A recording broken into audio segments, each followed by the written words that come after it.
9h, Europe 1 matin.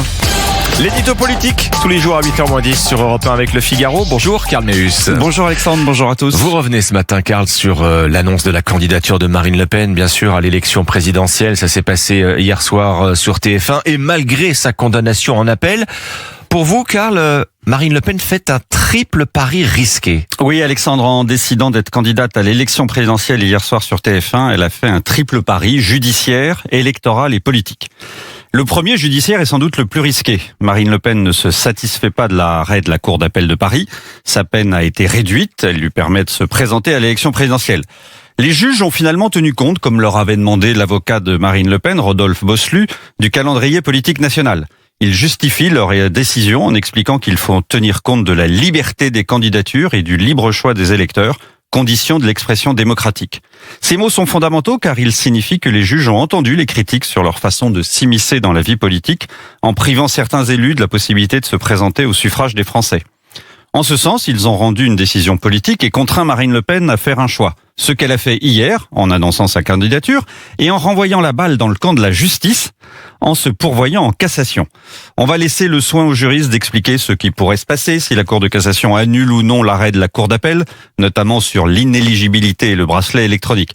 Mais en la saisissant, elle remet la pression sur cette justice qui, à quelques mois du premier tour du scrutin, pourrait empêcher une candidate a priori favorite de mener campagne. Alors voici le deuxième pari, il est électoral. En quoi est-il risqué pour Marine Le Pen ?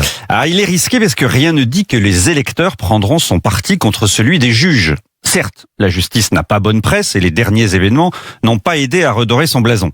Mais souvenez-vous, au lendemain du procès en première instance, quand les dirigeants du RN ont voulu mobiliser leurs troupes place Vauban pour protester contre sa condamnation, c'était pas la foule des grands jours.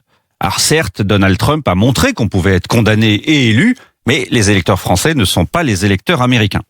Bien sûr, son électorat fait bloc autour d'elle, mais son problème pour 2027 n'est pas d'avoir les électeurs fidèles depuis des années. Son enjeu est d'élargir son socle en vue du second tour. Le risque pour elle est de se retrouver première au premier tour, mais seconde au second tour. Elle doit donc séduire et convaincre un électorat qui n'a pas voté jusqu'ici pour le RN ni pour elle. Son pari est de jouer, comme souvent dans ce parti, les Français contre les juges, d'espérer qu'en janvier 2027, les préoccupations des électeurs seront prioritairement le pouvoir d'achat et la sécurité, deux de ses thèmes favoris, plutôt que la justice. Et enfin, que son adversaire préféré, Jean-Luc Mélenchon, se qualifie pour le second tour face à elle.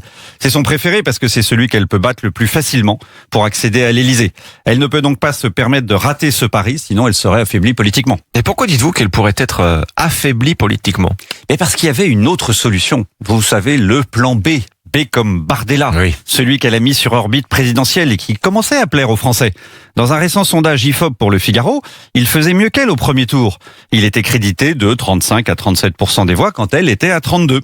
Un écart significatif qui montre qu'il parlait à davantage d'électeurs qu'elle. Alors, on le sait, les sondages de juillet ne sont pas ceux de janvier et encore moins les bulletins de vote d'avril. Jordan Bardella a des fragilités, il n'a jamais fait campagne, contrairement à elle, campagne présidentielle, bien sûr.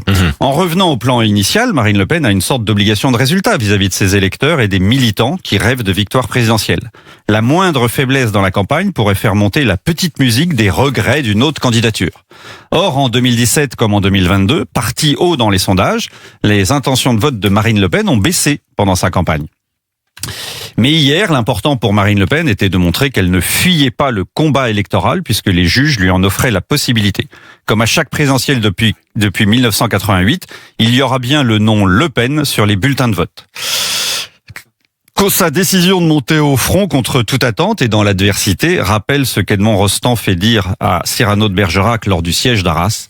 On n'abdique pas l'honneur d'être une cible. Merci Karl Meus. La une du Figaro ce matin, Marine Le Pen repart donc à l'assaut de l'Élysée et se pourvoit en cassation. Vous êtes sur Europe 1.